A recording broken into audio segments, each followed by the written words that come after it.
99.99% sure যে আমি cancer আক্রান্ত। পরে কথাবার্তা আগাইলো, আমরা পরে 2012 সালের এপ্রিল মাসে আমাদের বিয়ে হইলো। আবার একটা ছোট টিউমার হয়েছে অন্ডকোষে। তো এই স্লো হওয়াতে বাসার ভিতরে একটা মানে সন্দেহ সৃষ্টি হইলো। তো এখন আমার বউ রাতারাতি ভিলেন হয়ে গেল, অথচ এটা কিন্তু আমার বউয়ের কোনো পার্টি না। ডাক্তারগুলোর সাথে মানে আসলে কথা বলা খুব খুব risky। মুশকিল। আপনি গিয়ে যদি বলেন যে চ্যাট জিপিটি কথা বলছে বা গুগল থেকে এটা পাইছি, ওনারা বলবে যে আপনি চেম্বার থেকে বের হয়ে যান, আপনি গুগলের কাছ থেকে ট্রিটমেন্ট নেন, আপনি চ্যাট জিপিটির কাছ থেকে নেন। অলমোস্ট 4 স্টেজে আছে। 4 স্টেজ? বাট ভিতরে ভিতরে আমার মনে হইতেছিল যে আমার সব শেষ। তখন আমার ছেলেটা বয়স মাত্র 3 বছর। পরে কথাবার্তা বলার পর উনি সাজেস্ট করলো যে আপনি যদি এখানে ট্রিটমেন্ট করেন, এটা অনেক ব্যয়বহুল চিকিৎসা। 1.5-2 বছর পরে মানে 2টা পরোটা একসাথে খাইছে। প্ল্যান ছিল আমি যে সুযোগ পাইলে আমি গিয়ে আমি নিতে পারতেছিলাম না, এত কষ্টদায়ক ছিল। লাইক ওই সময়টাতে কি করে, হাত পা বেঁধে নেয়? আমি চাবো যে আর অন্য কোনো ভাই যাতে এই প্রবলেমগুলোর ভিতরে না পড়ে। সো সেদিক থেকে আজকের এপিসোডটা সবার জন্য খুবই গুরুত্বপূর্ণ। একটু সময় চেয়ে নিচ্ছি আপনাদের কাছ থেকে, আপনারা একটু মনোযোগ দিয়ে দেখবেন প্লিজ। আসসালামু আলাইকুম প্রিয় দর্শক এবং শ্রোতা। আল্লাহ সর্বাবস্থায় আমাদের সবার মঙ্গল করুন। সব সময়ের মতো সেই দোয়া এবং শুভকামনা জানিয়ে শুরু করছি লাইফের একটি এপিসোড। মানুষের জীবন কতটা আনপ্রেডিক্টেবল হতে পারে এবং একই সাথে আমরা কখন কোন পরীক্ষায় পড়ে যেতে পারি আল্লাহর পক্ষ থেকে, সেটা জানার জন্য আজকের এপিসোডটা খুব গুরুত্বপূর্ণ। বিশেষ করে ছেলেদেরকে আমি বলবো যে আজকের এপিসোডটা একটু মনোযোগ দিয়ে দেখার জন্য। যদি মনে হয় আপনার গল্প সমাজ পরিবর্তনের কোনো না কোনো কমিউনিটিতে ভূমিকা রাখতে পারে, সেটা হতে পারে স্মল কমিউনিটি, হতে পারে একেবারে 10 জন মানুষের জন্য, হতে পারে সারা বাংলাদেশের মানুষের জন্য অত্যন্ত শিক্ষণীয় একটা গল্প, আপনি আমাদের সঙ্গে যোগাযোগ করতে পারেন আপনার স্টোরিটা প্রচার করবার জন্য। আমাদের যে কোনো অনুষ্ঠানে যোগাযোগ করবার জন্য দুটো পদ্ধতি, একটা হচ্ছে আমাদের ফোন নাম্বার আছে এবং আরেকটা হচ্ছে আমাদের ইমেইল অ্যাড্রেস sharemystory24@gmail.com। এটা হচ্ছে আমাদের ইমেইল অ্যাড্রেস এবং আমাদের ফোন নাম্বার হচ্ছে 09639888777। আমি আর কথা বাড়াচ্ছি না, কে রয়েছে আমার সঙ্গে, চলুন একটু পরিচিত হই। ভাইয়া নামটা একটু বলেন। জি, আমার নাম মোহাম্মদ রুহুল আমিন ইসলাম। বয়স কত আপনার? বর্তমানে 35। জন্ম জেলা? মাদারীপুর জেলার শিবচর থানা, নানাবাড়িতে হয়েছিলাম। জি। স্কুল কলেজ সব ঢাকাতেই। আপনি শুরু করেন, আপনার যেখান থেকে বলতে ইচ্ছে করে, যেভাবে আপনি কমফোর্ট ফিল করেন। এই ঘটনাটা ঘটার পরে আমি নিজে যতটুকু বুঝতে পারছি, মানে মেডিকেলে প্লাস আমি নিজেও একটু ঘাটাঘাটি করেছিলাম অনলাইনে। এখান থেকে দেখার পরে আমার কাছে মনে হয়েছিল যে কোনো এক সময় যদি আমি আল্লাহ আমাকে সুযোগ দেয়, আমি চাবো যে আর অন্য কোনো ভাই যাতে এই প্রবলেমগুলোর ভিতরে না পড়ে। সো সেদিক থেকে আজকের এপিসোডটা সবার জন্য খুবই গুরুত্বপূর্ণ। একটু সময় চেয়ে নিচ্ছি আপনাদের কাছ থেকে, আপনারা একটু মনোযোগ দিয়ে দেখবেন প্লিজ। আমি আমার পরিবারের বড় ছেলে, নিম্ন মধ্যবিত্ত বলা চলে। বাট একটা জিনিস কখনো ফিল করি নাই, আমার মা আর আমার বাবা সেইটা আমাদেরকে মানে অভাবটা কখনোই আসলে বুঝতে দেয় নাই। বাবা কি করতেন? প্রথম দিকে সবজি বেচতেন, আমি ছোট থেকে যেটুকু দেখেছি। তারপর সিজনাল ফল ফ্রুটস গুলো বিক্রি করতো। এরপরে আস্তে আস্তে এসে একটা সব পর্যায়ে গিয়ে মাছ বিক্রি করছে অনেকদিন, দীর্ঘদিন। আমার মা একটা বাসায় ছিলেন। আমার জন্মের পরে আমি কিছুদিন ছিলাম আমার দাদির কাছে বাড়িতে। তো তারা অনেক যুদ্ধ করতো আর কি, সাংসারিক যুদ্ধ যেটাকে বলে। 5-6 বছর বয়সের সময় আমাকে পরে ঢাকা নিয়ে আসে। জি। তো ইস্কাটানে আমাদের এইখানে মা যেখানে কাজ করতেন, তো ওই বাসায় আমরা একটা সুযোগ পাই, স্পেস পাই এবং তাদের মাধ্যমে আর কি মানে যাই করি না কেন কষ্ট হইলেও মানে পড়ালেখাটা করার সুযোগ দিচ্ছে। মানে আমি যদি ভুল না বলে থাকি যে আপনার মা যে বাসায় কাজ করতেন সে বাসাতেই ছোট্ট একটা জায়গা দেয় আপনাদেরকে থাকার জন্য। কাজ করতেন বলতে কি হোমমেড ছিলেন? হ্যাঁ, ওখান থেকে ছোট থেকে বড় হয়েছে। জি। যতই মানে হই না কেন, গরিব হই না কেন, কিন্তু খাওয়া দাওয়া পোশাক আশাকে কখনো মানে আসলে এটা ফিল করতে দেয় নাই, যেটা এখনো পর্যন্ত পাই না। স্টিল আমি খুব ইন্টারেস্টিং বিষয়, মানে আমি একটু ইন্টারাপ্ট করছি। দেখবেন অনেক গরিব পরিবারে বড় হওয়া সন্তান নিজেদেরকে ওইভাবে গরিব ফিল করে না। কারণটা হচ্ছে বাবা মা তাদেরকে সন্তানদেরকে আসলে কিভাবে ট্রিট করেছে, এটা হচ্ছে ইম্পর্টেন্ট। লাইক তাদেরকে ওই প্রিন্সেস ফিলটা দিয়েছে কিনা, প্রিন্স ফিলটা দিয়েছে, হ্যাঁ আমি যতটুকুই আয় করি বাবা, যেটা তোমার পেছনে আমি ব্যয় করছি, এইটাই কিন্তু আসলে সবচেয়ে বড় দরকার হয়। যে কারণে ওই গরিবী ফিলটা আসলে আমাদের হয় না। উনি আসলে ওই জিনিসটাই বোঝাতে যাচ্ছে। জি ভাই। তো এভাবে মানে আমি এসএসসি দিই হচ্ছে 2007 সালে। জি। ওই বয়সটা আর কি, টিনেজ বয়সে আমার একটু হয়তোবা একটু ট্র্যাকিং একটু ভুলে চলে গেছিলাম হয়তোবা, কারণ বাপ মা তো দুজনেই ব্যস্ত। পড়াশোনা যা করেছি সব সময় নিজের ইসেতে একটু গ্যাপ হওয়াতে মানে এসএসসিতে আমার ইন্টার রেজাল্টটা খুব বেশি ভালো আসে না, 4.13 আসে। আচ্ছা। পরে এইচএসসিতে আমি তেজগাঁও কলেজে ভর্তি হই। এইখানেও মানে রেজাল্ট একটু ভালো হয় না, পরবর্তীতে আমার স্টপ হয়ে যায় পড়ালেখা। আচ্ছা। তো এরপরে কিছুদিন মানে একটু ঘুরঘুর করি আর কি, এলাকায় বিভিন্ন জায়গায়, মানে কাজ কাম করি না, তো স্বাভাবিক পড়ালেখাও যেহেতু হচ্ছে না ভালোভাবে, তো বাপ চাইলো যে একটা কিছু করি। হুম। তো এই সময় আমার ওই যে আমরা যার বাসায় ছিলাম, আমরা ওনাদেরকে নানা নানু বলতাম, হুম। তো ওনারাও একটা অফার দিল বারডেমে একটা জব করার জন্য। আর আব্বা আবার 2টা অফার নিয়ে আসলো আপনার হোটেল পূর্বানীতে অ্যাসিস্ট্যান্ট শেফ হিসেবে আর কি, শেফের সহকারী হিসেবে যাতে ঢুকি। আর যে কোম্পানিতে ঢুকেছিলাম সার্ভে কোম্পানি, হুম। তো আমি আবার একটু দেখলাম যে সার্ভে কোম্পানিটাতে 2টা দিন ছুটি পাওয়া যায়, হুম। যার জন্য সার্ভে কোম্পানিটাই প্রিফার করলাম। ওইগুলোতে তো ছুটি ছাটা ছিল না। জি। ওই সময় তো বুঝতেছি না যে কাজ করে খাইতে হবে, কি ভবিষ্যৎ কি তাও কিছু যায় না। একদম ইয়াং এজে যেটা। হ্যাঁ, হ্যাঁ। 2010-এর ডিসেম্বর এই টাইমটা আর কি। কাজে ঢোকার পরে মানে কাজ ভালো লাগলো। ইন দ্য মিন টাইম 2011 সালে আমার বাসা থেকে আমাকে একটা বিয়ের প্রস্তাব দিল। আমি আবার আমার ফ্যামিলির বড় ছেলে, দাদি আপনার বয়স কত? 23 বছর। না, একেবারে ইয়াং। দাদির ইচ্ছা ছিল নাতির বউ দেখে যাবে, বড় নাতি। তো ওই হিসেবে মেয়ে দেখলো আমাদের পাশের থানা আর কি, মাদারীপুর সদর থানার। ওনাদের পরিচিতই ছিল, পূর্ব পরিচিত। তো পরে কথাবার্তা আগাইলো, আমরা পরে 2012 সালের এপ্রিল মাসে আমাদের বিয়ে হইলো। আপনার একেবারেই অ্যারেঞ্জ ম্যারেজ? জি। বিয়ের পরে মোটামুটি আমার কাজের ইটাও আরো স্পিড আরো বেড়ে গেল। এর মধ্যে আমার একটা হইলো যে আমি তো পড়ালেখা একটু ফ্লপ মারলাম। হুম। তো আমি চাইলাম আমার পরের যে আছে মেজোটা, ও আবার আমার চেয়েও ভালো ব্রিলিয়ান্ট, এবং আমি ওকে একটু চেষ্টা করলাম যে আমার জায়গাটা ও যাতে পূরণ করতে পারে। তো আলহামদুলিল্লাহ ও খুব ভালো করলো। এসএসসি তেও 5 পাইছে, এইচএসসি তে গিয়ে গোল্ডেন পাইছে। হুম। তো পরে ভালো একটা প্রাইভেটও ওকে ভর্তি করাইছে, কারণ গভর্নমেন্টে হয় নাই। এরকম করতে করতে সংসার মানে কাজকর্ম বাড়তেছে। 2014 সালে এসে আমার যে তখনকার বস, উনি আবার আমাদের পরিচিতই ছিলেন ওই ইস্কার্টনেরই। তো উনি বললো যে তুমি এক কাজ করো, কমিশনে কাজ করো আমাদের এখানে। প্রথমে অনেকটা 50% দিছে, আমাকে দিছিল 35%। তারপরও আমি তার প্রতি কৃতজ্ঞ যে সে আমাকে দিচ্ছে, তো অফিসিয়ালি সে আমাকে জানাইছে। তো 35টাকে করতে করতে এক সময় গিয়ে এটা 50% হয়ে গিয়েছে। তো দেখা গেছে মান্থলি আল্লাহর মতো অনেক ভালো ইনকাম হচ্ছিল। তো আল্লাহর মতো ওরা খুব ভালো, মেজোটা খুবই ভালো অবস্থায়ও আছে এবং ভালো করেছো। তো এরপরে 15 সালের সেপ্টেম্বরের 9 তারিখে আমার একটা ছেলের সন্তান হয়। মানে 16-17 প্রথম দিক দিয়ে মানে শারীরিক কিছু সিমটম দেখা দিচ্ছে, যেমন মানে গ্যাসের একটু প্রবলেম ছিল, কোষ্ঠকাঠিন্য হইতো। তো আমি হয়তো বা ভাবতাম যে আমার তো কাজ ছিল স্যার ফিল্ডে সব, তো ফিল্ড ওয়ার্ক করতে গেলে অনেক সময় খাওয়া দাওয়া ঠিকঠাক মতো হইতো না, হয়তো বা এরকমই। তো প্রথম থেকে আমি একটু ডক্টর দেখাইছিলাম, প্রথম ডক্টর দেখাইছিলাম 8 দিনে। তো ওরা গ্যাসের জন্য এন্ডোস্কোপি করতে দিল। তো এন্ডোস্কোপিতে কোনো কিছু ধরা পড়লো না। তো নর্মাল ওষুধ টষুধ দিল, গ্যাসের ওষুধ খাইলাম, গ্যাসের একটু ইটা কমলো। তো এটা আস্তে আস্তে কিন্তু আমার বাড়তেছে।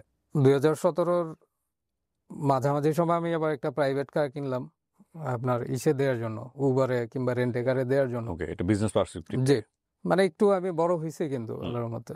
এইটা কমছে আবার বাড়তেছে, বাট কোষ্ঠকাঠিন্যটা আর শেষ হয় নাই। 2 দিন 3 দিন পরে হতো বাইরে? হ্যাঁ, 2 দিন মানে রেগুলারিটি ছিল না। আচ্ছা, ওকে। ভুসি টুসি খাওয়া শুরু করলাম, কিন্তু কোনো কাজ হচ্ছে না। ছিল না। হ্যাঁ। এর মধ্যে আবার একটা ছোট টিউমার হয়েছে অন্ডকোষে। মানে হঠাৎ করে আপনি এটাকে অনুভব করলেন এরকম কিছু? এইটা আপনার 16 লাস্টের দিকে কিংবা 17 প্রথম দিকে এরকম টাইমে হবে। শরীরে এই যে এই টাইপের অনেকগুলো টিউমার আছে। এগুলো ছোটবেলা থেকেই ছিল? ছোটবেলা না, মোটামুটি বড় হওয়ার পর থেকে দেখতেছি এগুলো। তখন হয়তো বা কখনো খেয়ালও করি নাই। কিন্তু আপনার মা কি বলেছে? জন্ম থেকে ছিল না। জন্ম থেকে ছিল না, জন্ম থেকে ছিল না, এটা পরবর্তীতে হয়েছে। আচ্ছা। আমি ভাবছি এরকমই কিছু একটা। ওটা কি হঠাৎ করে নোটিস করলেন অন্ডকোষে? হ্যাঁ, হঠাৎ করে ডান পাশেরটা আমার। ওকে। তো এই টাইপের টিউমার তো, এবং সেটা পুরো টোটালি পেইনলেস, কোনো ব্যথা টাথা হইতো না, জোরে চাপ দিলেও ব্যথা লাগতো না। হঠাৎ করে রাতারাতি ডেভেলপ করছে এরকম কোনো কিছু? রাতারাতি বলতে মোটামুটি হঠাৎ করে একদিন চোখে পড়ে কিভাবে? এটা তো খুব সেনসিটিভ একটা জায়গা। না, ওই যে এখানে তো অ্যাজ ইউজুয়ালি আমরা তো ওইভাবে তো ঘাটাঘাটি করি না, কারণ এই জায়গাটায় তো আমরা অনেকেই শাই, বেসিক্যালি সবাই কিন্তু শাই। অন্ডকোষের যে রগগুলো, রগের উপরে আপনার ওই ঘামাচির মতো ফুলা ফুলা অনেকের হয়। হ্যাঁ, ওইটা নর্মাল, ওইটাতে কোনো সমস্যা হয় না। একটা কথা আছে যে ঘা হয়েছে এটাকে আপনি ঢেকে রাখলে এটা আর মারাত্মক পর্যায়ে চলে যাবে, জি। কিন্তু এটাকে দিনের আলোতে আনতে হবে যদি আপনি কিওর করতে চান। So it's this kind of episode. Okay, so আপনি নোটিস করলেন যে একটা সিস্টেম মতো। হ্যাঁ, সিস্টেম মতো। এবং এটা আস্তে আস্তে হয়তোবা বাড়ছে। আমি হয়তোবা ওই দিন দেখার পরে আর অতটা গুরুত্ব দিই না, আমি ভাবছি এরকমই কিছু একটা, তো এটা তো আমার মোটামুটি বছর 2 হয়ে গেছে কিংবা 3 বছরের মতো হয়েছে, এটা তো কোনো বড় হয় না, এরকমই আছে। তো এরকম যেতে যেতে আপনার বছর খানেকের মধ্যে এটা মোটামুটি বড়র দিকেই হয়ে যাচ্ছে। এটা আমি কারোর সাথে শেয়ার করিনি, আমার ওয়াইফ জানতো, বাট ও হয়তোবা অতটা গুরুত্ব দেয় নাই, ই করে নাই। জি, আমরা অন ডিটেইলি যাচ্ছি না, আপনার ডেইলি লাইফে কোনো সমস্যা? না না না, কোনো সমস্যা হচ্ছে না, কিন্তু আমার এই অ্যাবডোমিনাল যে প্রবলেমটা, এটা কিন্তু রয়েই গেল, প্লাস কোষ্ঠকাঠিন্য। জি। কাজে স্পিড অনেকটা কমে যাচ্ছে। তো এর মধ্যে ওই যে গাড়ি কেনার পরে আমার আবার এই কাজটা একটু দেখা গেছে, আমি একটু মানে আরাম দিতে শুরু করলাম যে না, দেখে আমি একটু রেস্ট করি। তো এদিক দিয়ে কাজ এটা একটু স্লো হইলো, এদিক দিয়ে গাড়ির প্রেসার, মানে আমি ওই গাড়ি তো আরেকজনকে দিয়ে দিয়েছি, আমি নিজে রাখিনি। তো এই স্লো হওয়াতে বাসার ভিতরে একটা মানে সন্দেহ সৃষ্টি হইলো, কারণ আমাদের যে ফ্যামিলি হুট করে উঠে আসা, তো এইখানে হয়তো বা দেখা গেছে এইটা মানে ওই সময়কার কেউ সিরিয়াসলি নিয়ে না, বাট এটা অনেকের সংসারে এইভাবে হয়। তো ব্যাপারটা হয়েছে হয়তো বা আমার বাপ মা কিংবা আমাদের আত্মীয় স্বজন যারা আছে, তারা একটু নেগেটিভ ভাবে নেওয়া শুরু করলো কি যে সেটা? যে জামাইরে কিংবা ছেলেকে, মানে দুই পক্ষই, যে কোনো কেউ নষ্ট করছে কিনা কিংবা কোনো কিছু হইছে কিনা, বাসায় থেকে যাচ্ছে, হ্যাঁ, বাইরে যাচ্ছি না না কাজকর্ম করতে, একবারে শরীর তো মানে খুব বেশি কাজ করতেছে না, কুফরি টুফরি করেছে কিনা, জি জি জি, এই টাইপের কিছু। ব্ল্যাক ম্যাজিক করেছে কিনা, রাইট? ওকে। এইটা আপনার ঢুকতে ঢুকতে মানে খুব ভালোভাবে ঢুকে গেছে, এবং বাবা মার সাথে বেশি দেখা গেছে কথা বলতে গেলে একসময় ঝগড়াঝাটি হয়ে যাচ্ছে। ব্ল্যাক ম্যাজিক নিয়ে আমাকে প্রতিদিনই কিছু না কিছু কেউ না কেউ মেইল করেন। আর এই সেক্টরটা নিয়ে বাংলাদেশে কাজ করছেন রিলিজিয়াসলি খুবই ভালো এবং সবার কাছে অ্যাকসেপ্টেবল। বিশ্বাস করেন, আমি এরকম পার্সোনালিটি আজ পর্যন্ত কাউকে পাই নাই। প্রথমত এটা এটা তো আমাদের রিলিজিয়ন অ্যাকসেপ্টেবল যে হ্যাঁ, ব্ল্যাক ম্যাজিক আছে, এটা এক্সিস্ট করে, বদনজর আছে, এটা এক্সিস্ট করে, এবং এই জায়গাগুলো অনেক বড়। কিন্তু সমস্যাটা কোথায় এই বিষয়গুলো নিয়ে কাজ করতে গেলে? সমস্যাটা হচ্ছে যাকে নিয়ে আপনি কোয়ারি করবেন, যাকে নিয়ে প্রশ্ন করবেন, সে রীতিমতো রাতারাতি বাবা বনে যায়, এবং তারপরে তার যে অ্যাক্টিভিটিসগুলো হয় সেগুলো খুব ডেঞ্জারাস। মানে এই টুলটা নিয়ে যদি কেউ আলোচনা করে, ডিসকাস করে, কিওর হোক বা অন্য কোনো বিষয় হোক, তার যদি ভাস্ট নলেজ না থাকে, তাহলে সে যে কোনো মানুষকে বিপদগামী করে ফেলতে পারবে। সো এই জন্যই এই বিষয়গুলো নিয়ে আমি একদমই কথা বলি না। তো এখন আমার বউ রাতারাতি ভিলেন হয়ে গেল, অথচ এটা কিন্তু আমার বউয়ের কোনো পার্টি না। তো যাই হোক, আমার আমার নেগলিজেন্স এটা হচ্ছে, আমি ওনাদের কথাটা মানে আমি বিরোধিতা আপনার করছি। বউ ভিলেন হবে কেন? আপনি শুধু বাসায় বসে আছেন এই কারণে আপনার বউ ভিলেন হ্যাঁ, হয়ে যাচ্ছে? মানে আপনি কি অফিসের কাজকর্ম সব বন্ধ করে অফিসের কাজকর্ম বলতে আমি তো কাজ করতাম কমিশন ভিত্তিক, তো আমাকে ব্যাংক কল করলে আমি কাজে যেতাম, তো দেখা গেছে ওই টাইমটা হয়তো ব্যাংকও কল করা কমায় হাতের দিয়েছিল, কাজও কমে যাচ্ছিল? কাজও কমে যাচ্ছে। আপনার গাড়িটা কেমন চলছিল? গাড়ি মোটামুটি চলতেছিল, মান্থলি 40-42 এর মতো পাওয়া যেত। সো আপনার এমন না যে সংসারের অভাব দেখে না দেখা গেছে? না না, তারপরও পুরুষ মানুষ ঘরের মধ্যে বসে থাকলে এটাই সবচেয়ে বড়, যে শুয়ে থাকে কেন। ওকে, তারপর? আমি এর মধ্যে আবার ডক্টর দেখানো শুরু করলাম। ফার্স্ট টাইম ডক্টরের কাছে গেলেন? না, ফার্স্ট টাইম ওই টাইমে গেলাম, হ্যাঁ, ওটা তো 16-র দিকে, হ্যাঁ। পেটের কারণে। হ্যাঁ, তো এরপরে প্রথম আর কি 17-র লাস্টের দিকে, অগস্ট সেপ্টেম্বর এই টাইমে বড় একজন অধ্যাপককে দেখালাম, ডক্টরদের নামগুলো নিতে চাচ্ছি না। প্রথমেই অন্ডকোষের ব্যাপারটা দেখাইলেন? অন্ডকোষ প্লাস টোটাল সব, তো উনি সবকিছু দেখেছেন, দেখার পরে উনি 1 মাসের মতো ওষুধ প্রেসক্রাইব করলো। তো ওষুধ নিয়ে খাইলাম, 1 মাস খাইলাম, ওইটার আরো 15 দিন এক্সটেন্ড করলাম, মানে কোনো ইমপ্রুভ নাই। অন্ডকোষটা দেখে কি বললেন? প্রথম দিকে সে তখনও কিছু বলে নাই, পেটের জন্যই ওষুধ দিয়েছে। কোনো টেস্ট করা না কিছু না দেয় নাই? এমনি আলট্রাসোনোগ্রাম করাইছে, আর ওই আপনার এন্ডোস্কোপিটা করাইছিলাম। মানে সেটা কি পেট কেন্দ্রিক? হ্যাঁ, পেট কেন্দ্র। ওটার ব্যাপারে কিছু হয়নি।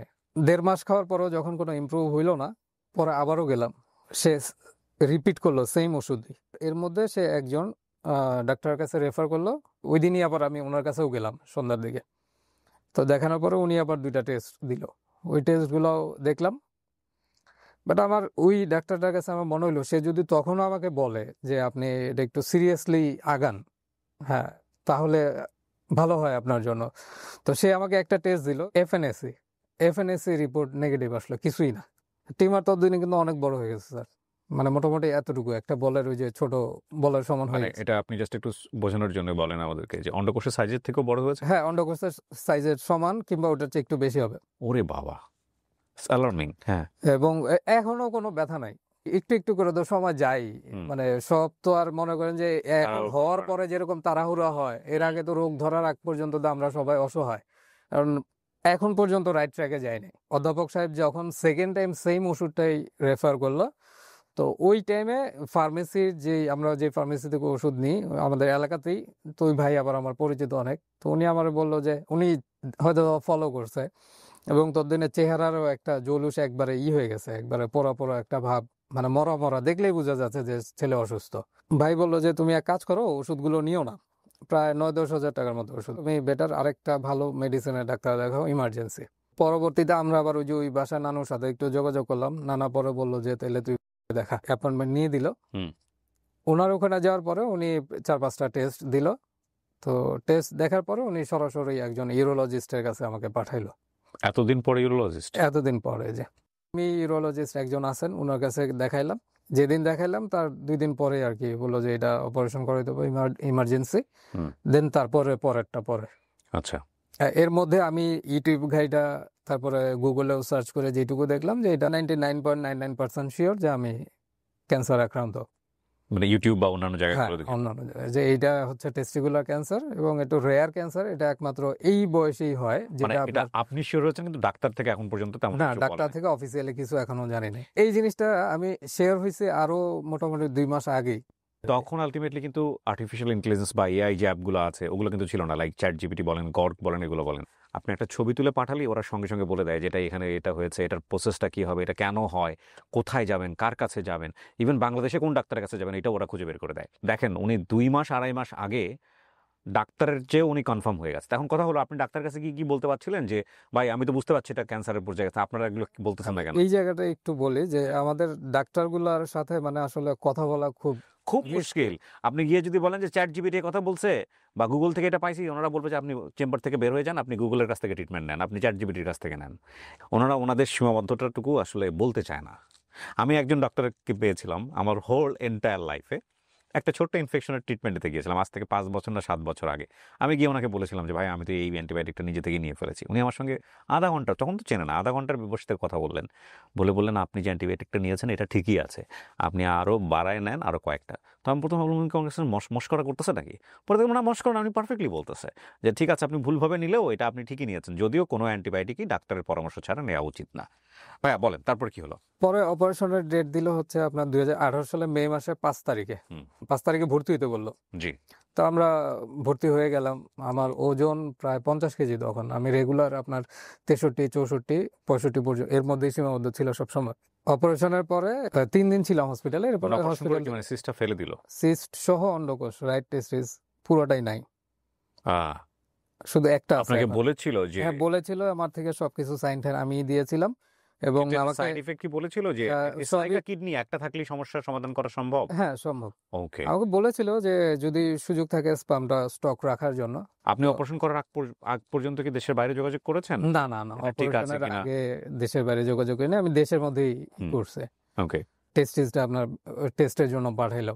7 দিনের মাথায় সেলাই কাটার পরে ওই দিনই সিটি স্ক্যান করলো। তো ওই সিটি স্ক্যানে তখন ফুল কনফার্ম যে এটা হচ্ছে সেমিনোমা ইয়কসেক টিউমার, অলমোস্ট 4 স্টেজে আছে। 4 স্টেজ? যে 3rd ক্রস 4th স্টেজে আছে। ওই যে আমি বলতেছিলাম যে আমার অ্যাবডোমিনাল প্রবলেমগুলো আছে, অ্যাবডোমিনের মধ্যেও একটা টিউমার ছিল বড়, সেটা লাংয়ে গিয়েছে এবং লিভারেও কিছুটা স্পট। কত ধরা পড়লো এটা? 12-13 তারিখে রিপোর্টে। ওই দিন মনে হইতেছিল যে পুরা পৃথিবী আমার থেকে সরে গেল। আমি আসলে পুরা মানে এরকমই যে ছিল, ট্রলি ওটাতে শুয়ে পড়ছি, আর রাখতে পারি নাই ধরে। ভিতরে ভিতরে আমার মনে হইতেছিল যে আমার সব শেষ। তখন আমার ছেলেটা বয়স মাত্র 3 বছর। শুধু ওর কথাই মনে হয়েছে, আর আমার আর পৃথিবীতে আর কারো কোনো কথা মনে হয় নাই। তো বইসা থাকার মতো শক্তি তখন ছিল না। তো কি করতে হইব, কার কাছে যেতে হইব, কোনো কিছুই আমরা জানি না।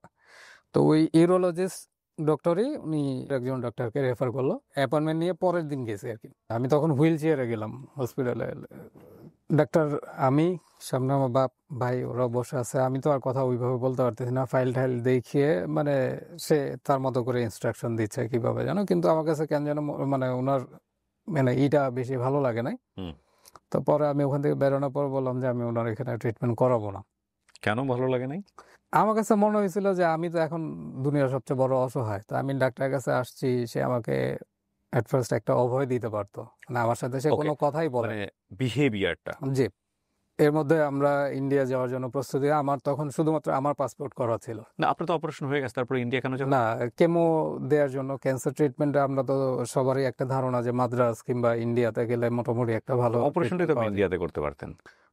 প্রথমে তো খুব গ্যাপ দেরি হইলই, কিন্তু পরবর্তীতে যখন চিকিৎসাটা শুরু হয়ে গেল এরপর কিন্তু খুব দ্রুত আগাচ্ছে। হ্যাঁ, তো উনি কি সাজেস্ট করছিল যে কেমোটা অন্য কোথাও জি থেকে নেন? জি, আচ্ছা, ওই ইউরোলজিস্ট ডাক্তারই সাজেস্ট করছিল যে কেমোটা ওই ওখান থেকে ডক্টর কাছ থেকে নেয়ার জন্য। এখানে বেশ কিছু ডক্টরের নাম আসছে, আমরা সেটা মিউট করে দিচ্ছি আমাদের জায়গা থেকে। বাট উনি বাংলাদেশের বিভিন্ন ডক্টরের কাছে গিয়েছেন আর কি। ওকে, ফাইন। তারপর? তো ছোট ভাইয়ের আবার মেজোটার পাসপোর্ট বানাইতে দিয়ে দিছে ও, মানে 3 দিন না 4 দিনের মধ্যে ইমার্জেন্সি পাসপোর্ট হয়ে গেছে। খরচ চলতেছে পানির মতো, মানে এইখানে আসলে এখন আর এই সিচুয়েশনে পড়লে কেউ আসলে টাকার দিকে তাকায়ও না।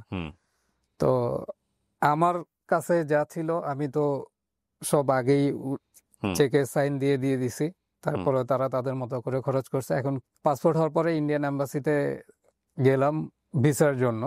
তো আমি আসলে ওই দিন মানে এমন অবস্থা যে বাইরে শুটিং ক্লাবের পাশে এখানে গিয়ে আমি ফুটে বইসা আছি, বসার পরে মনে হচ্ছে যে আমার হাড্ডিগুলো শুধু বইসা আছে, মানে আমি বসতেও পারতেছি না, শরীর মানে মাংস কিছু নাই। আমার প্রচুর পরিমাণ ভমিটিং হইতো, মানে খাওয়া দাওয়ায় তো রুচি ছিলই না, মানে একটু যদি জোর করে একটু খাওয়ার চেষ্টা করতাম সেটাই ভমিটিং হয়ে যেত। এবং এটা আপনার অপারেশনের পরে আরো মারাত্মক আকারে স্প্রেড হয়েছে, বমি প্রত্যেক দিনই হচ্ছে, মানে আমি কিছু খাইতেই পারতেছি না, যার জন্য মাংস শেষ হয়ে শুধু কঙ্কাল সারটা রয়ে যাচ্ছে। তো পরবর্তীতে হসপিটালে একটা অ্যাপয়েন্টমেন্ট নিলাম, ওখানে ইন্ডিয়ান একজন ডক্টর ছিলেন। ওই ভদ্রলোকের কাছে যাওয়ার পরে মোটামুটি একটু মানে আমার কাছে মনে হলো যে না, আমি হয়তো বা ট্রিটমেন্ট নিলে সুস্থ হইতে পারি। প্রায় 32 মিনিট সময় দিছে। পরে কথাবার্তা বলার পর উনি সাজেস্ট করলো যে আপনি যদি এখানে ট্রিটমেন্ট করেন এটা অনেক ব্যয়বহুল চিকিৎসা, এবং এটা শুধু একটা অপারেশনের মতো না যে আপনি এককালীন 2 লাখ টাকা দিলেন হয়ে যাবে, এরকম না। এটা আপনাকে দীর্ঘমেয়াদী চিকিৎসা করতে হবে। সো এটা আপনার পারিবারিক আর্থিক দিকটাও দেখতে হবে যে আপনি খরচ কতটুকু করতে পারবেন, কারণ আধা চিকিৎসা করে আপনি কিন্তু থেমে যেতে পারবেন না। আমাদের এখানে একটা কেমোতে অলমোস্ট 1.5 লাখ টাকার মতো খরচ হবে, তা আপনি এটা বাইরে আরো অনেক কমে দিতে পারবেন। কথাবার্তা শুনে পরে আমি ওই দিন বাসায় আসলাম। কাকতালীয়ভাবে ওই দিন আমার আরেকটা ফ্রেন্ড আমাকে সাজেস্ট করলো আরেকজন ডক্টরের, ওনার কথাবার্তা খুবই ভালো মনে হলো, এবং এই যে আমরা দেখাই গেলাম সিমিলার মনে হলো যে না, উনি রোগীর সেবা করতে যাচ্ছে কিংবা সুস্থ করতে যাচ্ছে, এরকম কিছু একটা। রোগী কিন্তু অর্ধেক ভালো হয়ে যায় ডাক্তারের কথাবার্তাতে। তো পরে আমরা ওনার ওখানে কথা বলে ওই দিনে আমি ভর্তি হয়ে গেলাম, কারণ তখন শরীরের যে অবস্থা ছিল বাসায় থেকে আইসা যে কেমো দেওয়ার মতো অবস্থা না। আর আমি তখনও জানি না যে বাসা থেকে আইসা কেমো দেওয়া যায়, তখন ব্লাড টেস্ট গুলো ক্রিয়েটিনিন এগুলো চেক টেক করে পরেই করে 2-3 দিনের মধ্যে আর কি ট্রিটমেন্ট শুরু করবে এরকম। আমাকে ম্যাক্সিমাম ওষুধই বাংলাদেশি দেওয়া হয়েছিল। বাংলাদেশি ওষুধ? হ্যাঁ, কিছু 2-1টা বাইরের আছে আর কি, মিক্স আপ করে দিছে। আপনাদের যে ফাইলে আমার ওষুধের সব লিস্ট গুলো আছে এখানে সব। প্রথম কেমো দিলাম ভর্তি হওয়ার পর প্রথম দিন কেমো 3 দিন করে আর কি, 3 দিন ভাগ করে দিছে। সবগুলো তো ভেনের মধ্যেই দিছে, প্রথমটা দেওয়ার পর ওইভাবে বুঝি নাই, স্যালাইনের মাধ্যমে। মাঝখানে একটা দিল আপনার এখান থেকে এই পর্যন্ত, ধরেন এখান থেকে যদি আগুন লাগাইতে লাগাইতে যায় ঠিক এরকম লাগতেছে, মনে হইতেছে যে আমার ভেনটা পুরো পুড়ে পুড়ে যাচ্ছে। আর এর পাশে তো বমি তো হইতেছে, বমির ওষুধও দিছে। মোটামুটি 3 দিন ছিলাম, 4 দিনের দিন বাসায় ওখান থেকে আসছি। তখনও কোনো ইমপ্রুভমেন্ট পাচ্ছি না যে আমি যে সুস্থ হইতে পারি কি, আশায় বিষয় এরকম ভালো লাগতেছে না। এর মধ্যে তো খাওয়া দাওয়া টোটালি অফ, কিছুই ভিতরের যে টিউমার গুলা ছিল ওগুলো কি অপারেশন হয়েছে? না, টিউমার অপারেশন হয়নি, টিউমার ওই কেমো মাধ্যমে ঠিক করার চেষ্টা ওইটা উনি ওইভাবে সাজেস্ট করেছে। তো প্রথম কেমো শেষ, স্বাভাবিক আপনার 21 দিন পরে আবার আরেকটা কেমো। তো ওই সময় রোজার ঈদের ছুটিটা হয়ে যাওয়াতে উনি 2 দিন না 3 দিন আগায় দিল যে কেমোটা শেষ করি, কারণ ঈদের ছুটিতে পড়ে গেলে উনিই থাকলো, কিন্তু নার্সরা না থাকলে তার হবে না। মানে আমি এর মধ্যে কিন্তু বাসায় চলে আসছি 4 দিন না 5 দিন থাকার পরে। প্রত্যেকটা কেমোর আগে যে কিছু ব্লাড টেস্ট করাইতে হয় রেগুলার। শরীরে ফুড যেত কি স্যালাইন? হ্যাঁ, শুধু স্যালাইনই ছিলাম, কিছুই খেতে পারতাম না। হসপিটালে খাবার টাবার যেটা ওগুলা দেখলে মনে হয় যে দেখলেই বমি ছিল আসতো, এরকম একটা ছিল। পরে সেকেন্ড কেমোটাও শেষ হইলো, এর মধ্যে রোজার ঈদ চলে আসলো। রোজার ঈদের দিন নামাজ পড়ে আইসা আমার স্যারের বাসা প্রত্যেকবার ঈদের নাস্তাটা খাইতাম, তো উনি এবার পাঠাই দিছে বাসায়। 1.5-2 বছর পরে মানে 2টা পরোটা একসাথে খাইছি, তো গরু ঝোল দিয়ে মাংস দিয়ে খাইলাম। ওই তখন থেকে একটু আর কি ইমপ্রুভ হচ্ছে। এর মধ্যে ভিসাটা হচ্ছে করে আর হচ্ছে না, এর মধ্যে আমার 4টা কেমো দেওয়া শেষ। ততদিনে মোটামুটি আমি এখন একটু নিজে নিজে একটু ফুরফুরা, হাসপাতালে একাই যেতে পারি, মনে হয় যে না আমি এখন একা গিয়েই কেমো দিয়ে আসতে পারবো। কেমোর ব্যাপারটা হচ্ছে সবার সাথে একরকম নাও ঘটতে পারে, আমি যতটা সহজভাবে হয়তো বা বলে ফেললাম। আমার কাছে যেটা ব্যক্তিগতভাবে মনে হয়েছে যে কেমোটা হয়তো বা বয়সের একটা ফ্যাক্ট আছে, আর আপনার ভিতরে স্পিডি একটা নিজস্ব একটা থাকবে, স্পৃহা থাকা লাগবে। কারণ আমার সমসাময়িক সময় একজন খাম আসতো ফরিদপুর থেকে, উনি যেদিন আসতো ব্লাড টেস্ট দেওয়ার জন্য, ওই দিন আপনি দেখলে বুঝবেন না যে উনি ক্যান্সার পেশেন্ট। ঠিক পরের দিন যখন কেমোটা নেওয়ার পরে উনি একবারে নিস্তেজ, উনি হুইল চেয়ারে যেতে হয় ওনার। তো আমি আবার ওই কেমো দিয়ে দেখা গেছে হাসপাতাল থেকে মানে একাই বাসায় চলে আসতে পারতাম, এরকম একটা চলে আসতেছে। তো ভাই বাপ তো যাইতোই সবসময়। 4টা কেমো দেওয়ার পরে আমি ইন্ডিয়ার ভিসা পেলাম, সিএমসিতে গিয়েছিলাম ভেলোরে। ওই ডক্টর দেখানোর পরে উনি বলছে যে না, ট্রিটমেন্ট প্ল্যান আপনার যেভাবে আগাচ্ছে খারাপ না, ভালোই চলতেছে, বাট আমাদের এখানে যদি শুরু করেন আমরা প্রথম থেকে শুরু করতে হবে। তা আমার কাছে মনে হলো যে না, আমি তো এখন যেভাবে আগাচ্ছে আল্লাহ মনে হয় হয়তো বা সুস্থ করে দিবে ইনশাল্লাহ। পরে চিন্তা করলাম যে না, আমি দেশেই জায়গায় ওখানেই ট্রিটমেন্ট করবো, ওনার ট্রিটমেন্টই ঠিকঠাক আছে। পরে দেশে এসে বাকি আরো 2টা কেমো শেষ করলাম। 6টা কেমো শেষ করার পরে উনি একটা পেট সিটি স্ক্যান দিল আমাকে, ফুল বডি স্ক্যান। এটা করাইতে বলছে এলো থেকে করাইছিলাম। আর এটা এত মারাত্মক যে ওই ফ্লোরটায় আপনার কোনো প্রেগনেন্ট মহিলা এলাও না। ইভেন আমাকে বলছে আপনি সারাদিন আপনার বাচ্চার কাছে যেতে পারবেন না ওখান থেকে আসার পরে। তো পেট সিটি স্ক্যান রিপোর্ট মোটামুটি আল্লাহর মতো ভালোই আসলো, বাট তারপরও আমার অনকোলজি ডাক্তার সাজেস্ট করলো যে রেডিয়েশন থেরাপি দিতে হবে। তো রেডিওথেরাপি পরে কার কাছে দিব, রেডিওথেরাপি খোঁজ নিতে নিতে আমরা পরে একজন প্রফেসর আছেন, ওনার কাছ থেকে আপনার রেডিওথেরাপিটা নিলাম। এটা প্রায় 26 দিন যাওয়া লাগছে আর কি, 26টা থেরাপি দিছে। এটা শেষ হইলো 2018 সালের ডিসেম্বর নাগাদ শেষ। এই 2018 সাল পুরোটা আমি অসুস্থ, এইভাবে গেল। এবং টাকা পয়সা মানে এটা আসলে নির্দিষ্টভাবে আসলে বলাটা সম্ভব না যে আমার অ্যাকচুয়ালি কত টাকা গেছে। আর কেউই আমরা হিসাব করি না ওইভাবে। যার বাপের আছে বাবাও খরচ করছে, ভাইয়ের তো ওই সময় জব টব কিছু না, মা তো মার মতো করছে। এর মধ্যে আমি আর্থিক কিছুটা সহযোগিতা পাইছিলাম, যে আমি যেই সেক্টরগুলোতে কাজ করতাম এই ট্রিটমেন্ট চলাকালীন কোথাও থামি নাই, মানে আল্লাহ আমাকে কোথাও আটকায় নাই যে তোর চিকিৎসা এখানেই শেষ। আমি যেখান থেকে আসছি মানে এটাকে সেকেন্ড লাইফ আমি ইজিলি বলতে পারি। আমার বাসার কেউ বিশ্বাস করে না, ইভেন আমি নিজেও কল্পনা করি নাই যে আমি এভাবে বেঁচে যাব। তো ওই সময়কে কেমো চলাকালীন সবার আমি কিছু ঘটনা বলি। প্রথম দিকে আপনার প্রথম কেমো সেকেন্ড কেমো মাঝামাঝি এই টাইমটায় আমার বউ রাত্রে ঘুমাইতো না, কারণ আমি এমন পরিমাণ একটা সাইকো টাইপ হয়ে গেছিলাম যে আমি শুধু ফাঁক ফোকর খুঁজতাম, যে আমি যখনই সুযোগ পাবো আমি বাসা থেকে চলে যাব। রেলগেট তো আমাদের বাসা মগবাজার, সো কাছাকাছি। মানে আমার প্ল্যানই ছিল আমি যে সুযোগ পেলে আমি গিয়ে আমি নিতে পারতেছিলাম না, এত কষ্টদায়ক ছিল। কেমো এত কষ্টদায়ক? অনেক অনেক। রেডিয়েশন থেরাপিটা তো বোঝা যায় না, এটা তো লেজারের মাধ্যমে। এইটাও ভয়ঙ্কর রকম খারাপ। কিরকম? এইটা হচ্ছে আপনার শরীর তো বিভিন্ন জায়গায় পুড়ে যায়, ফোসকা পড়লে যেরকম হয় চামড়াগুলো উঠে যায়, ওই জায়গাটা কালো হয়ে যায়। কিন্তু আমার আল্লাহর রহমতে কিছুই হয় না স্যার, আমার জাস্ট হালকা হালকা একটু আসছিল, এটা 5-6 মাসের ভিতরে ঠিকঠাক। অনেকের তো আমি দেখছি মানে ঘায়ের মতো হয়ে যায়। লাগে ওই সময়টাতে কি করে, হাত পা বেঁধে নেয়? বাইধা নেয় যদি ওই টাইপের বয়স্ক যদি কোনো রোগী হয়। এটা আপনার দেওয়ার সময় লাগে না, পরে লাগে। দেওয়ার সময় তো আপনার জাস্ট একটা লাইটের আলো পড়লো, লেজারের আলোটা পড়লো, এটা পরবর্তীতে। প্রথম যেদিন আমি রেডিওথেরাপি দিতে যাই, তা আমার কাছে মনে হলো আমি এটা কি, এটা কোনো কিছু হইলো। আবার কইলাম সিএনজি নিয়ে গেছিলাম, পরে আমি বললাম যে চলো জায়গা এখনই, মানে ওখান থেকে বেরোয়। আমি তো জানি না যে এটা পাওয়ার কতটুকু, মানে আধা আসার পরে বনানীর এই পর্যন্ত আসার পরে দেখি যে আমার আর শরীর কুলাইতে আসে না। পরবর্তীতে আপনার রেডিওথেরাপি দেওয়ার পরে আধা ঘন্টা 1 ঘন্টা ওখানে বসে থাকতাম। বাট আমার ওই সময় আমি যতগুলো হসপিটালে গেছি একমাত্র আমি মনে হলো যে টেস্টিকুলার পেশেন্ট। পরবর্তীতে 1-2 জন করে মানে দেখা গেছে 22-24 থেকে 35-36 এই বয়সের মধ্যে হয়? এই বয়সটার মধ্যে হয়। তো যার জন্য এই ক্যান্সারের আপনার Survive rate টা অনেক বেশি। সার্ভাইভ রেটটা অনেক ভালো। এখন এইটা পরবর্তীতে ব্যাক করতে পারে। তো অনেকেই আবার বলতেছিল যে 5-6 বছর হয়ে গেলে আর সম্ভাবনা থাকে না। যেমন আমার এই ক্যান্সারটা ঠিক সেম আপনার অস্ট্রেলিয়ান উইকেট কিপার ম্যাথিউ ওয়েড, ওর এই ক্যান্সারটা ছিল। হুম। ও কিন্তু দিব্যি সুন্দর লাইফ লিড করতেছে। এবং আরো একজনের হয়েছিল যে সম্ভবত ওই রেসলিং করে, রোমান নামে একজন আছে, ওনারও ওই ক্যান্সারটা হয়েছিল। 6টাই নিয়েছেন কেমো? কেমো 6টা, হ্যাঁ 6টা নিলেই ওটা কি 6টা নিলেই কভার করে গেছে? হ্যাঁ রিকভার হয়ে ইউজুয়ালি আর কটা নিতে হয়?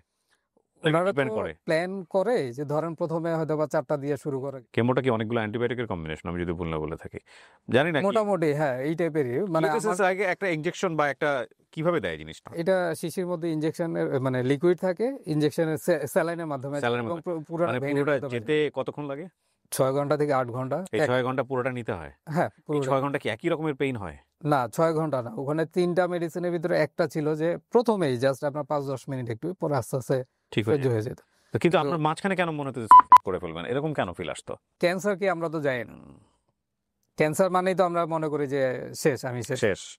তো এই জিনিসটা হয়তো বা আমার মাথায় ঢুকে গেছিল। আর শারীরিকভাবে এত উইক ছিলাম, খাইতে দাইতে পারতাম না, মনে হতো যে এই জীবন রেখে আর কি লাভ, এই টাইপের এরকম কিছু। যে আর সবচেয়ে বড় যেটা মনে হতো যে আমি যতদিন বাইচা থাকবো মনে হইতেছে যে আমি আমার ফ্যামিলি বার্ডেন হয়ে যাচ্ছে, এরকম কিছু একটা ভিতরে থেকে আসতো। আসলে মানুষ শারীরিকভাবে মরার চাইতে মানসিকভাবে মরে বেশি, জানেন? যার পরিবারে এরকম কোনো পেশেন্ট নাই, সে ছাড়া এই এপিসোডটা কোনোভাবে সে ফিল করতে পারবে না। এটা বিশ্বাস করেন, মানে ক্যান্সারের পেশেন্ট ডিল করাটা আসলে একটা বিশাল যুদ্ধ, এবং সেই যুদ্ধটার 99% হচ্ছে মানসিক যুদ্ধ আর 1% শারীরিক যুদ্ধ।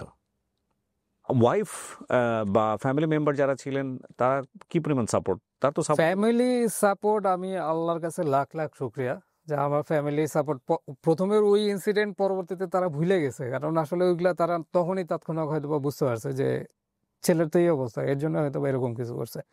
তো আমার বাপ বলেন, মা, আমার 2টা ভাই, আমার ওয়াইফ, এরা মানসিক সাপোর্ট, শারীরিক সব দিক দিয়ে মানে খুবই ভালো সাপোর্ট দিছে, এবং তাদের প্রতি আমি এখনো কৃতজ্ঞ। আর আমি আমার ফ্যামিলি নিয়ে গর্ব করি, এটা আগেও করতাম, এটার পরে আরো বেশি করি। মানে তারা না থাকলে হয়তো বা আমি আজকে এই পর্যন্ত আর আসতে পারতাম না, আপনার এখানেও হয়তো বা আসতে পারতাম না। পরে আস্তে আস্তে মোটামুটি সুস্থ হয়ে পরে আবার ডেইলি লাইফে শুরু হয়ে গেল জীবন যুদ্ধ, আবার আগের মতো কাজ করতেছি। হ্যাঁ এখন যেটা হইতো যে আমি 3 মাস পর পর রেগুলার চেক-আপে চেক থাকতে। আপটায় থাকতাম। তখন হয়তো বা আপনার 10-12 হাজার টাকা যাইতো মাঝে মধ্যে, যে আবার ওই সময় বেশি যেত কারণ সিটি স্ক্যান করা হইতো রেগুলার, যে কি আপডেট নিতে হইতো। আর সবচেয়ে আমার চেয়েও অনেক কম খরচে অন্য অন্য জায়গায় করা যাবে। আমি যেই জায়গায় ট্রিটমেন্টটা করাইছি, যেই হসপিটালে, এখানে মোটামুটি একবারে আমার কাছে মনে হয়েছে যে না আমি ভালোই পাইছি, খুব যে বেশি গলা কাটা টাকা নিচ্ছে তাও না, অল্পর মধ্যে মোটামুটি ভালোই হয়েছে। আর সাংসারিক খরচও দেখা গেছে এখানে অ্যাড হয়ে গেছে। এখন ওইটার জন্য আমি আসলে আমার ট্রিটমেন্টে কত টাকা খরচ হয়েছে আমি আসলে বলতে চাচ্ছি না। তো আপনার যে হাতে এখন এই যে সিস্টটা যেটা, জি। এইটার এইটা নন মেলিগ্যান্ট, এটা কোনো সমস্যা নাই, এটা কেমোতেও কমে নাই, বাড়েও নাই, এটা বাড়ে নাই, একই এরকমই অবস্থা আছে। আছে, ব্যথাও নাই। এরকম আপনার শরীরে আরো আছে? এরকম আছে, আরো কয়েকটা আছে। ওকে। এগুলার কোনো এইখানে এগুলার আছে। কোনো ভয়ের না কোনো কারণ নেই? এটা কোনো, এইটার জন্যই আমি সবচেয়ে বড় ধরাটা খাইছি আমার জীবনে। শরীরের যে কোনো আনইউজুয়াল মানে গোটার মতো যদি আপনি কোথাও অনুভব করেন, এটার সাথে এটাকে সাথে হালকাভাবে নিয়েন না, আবার খুব সিরিয়াস ভাবেও নিয়েন না, but hmm. Go to a doctor. প্রথমত ডক্টরের কাছে যান, এবং ডক্টরের কাছে যাওয়ার সাথে সাথে আপনি একটু পাশাপাশি ইউটিউব গুগলগুলোও ঘাইতেন। আর সত্য কথা বলি ভাই, ইউটিউব গুগলে যে ভিডিওগুলো থাকে এগুলা অনেক বেশি টেস্টেড ভিডিও, এবং অনেক ডাক্তাররাই এটা করেন। সো এখানে পাবলিকের সামনে যেটা সব মানুষ দেখবে সেই রকম ভিডিওর মধ্যে মিস ইনফরমেশন দেওয়ার সুযোগ থাকে না, তাহলে ওইখানে দেখবেন যে ওনাকে শোয়াই ফেলবে একদম আজে বাজে কমেন্টস করে।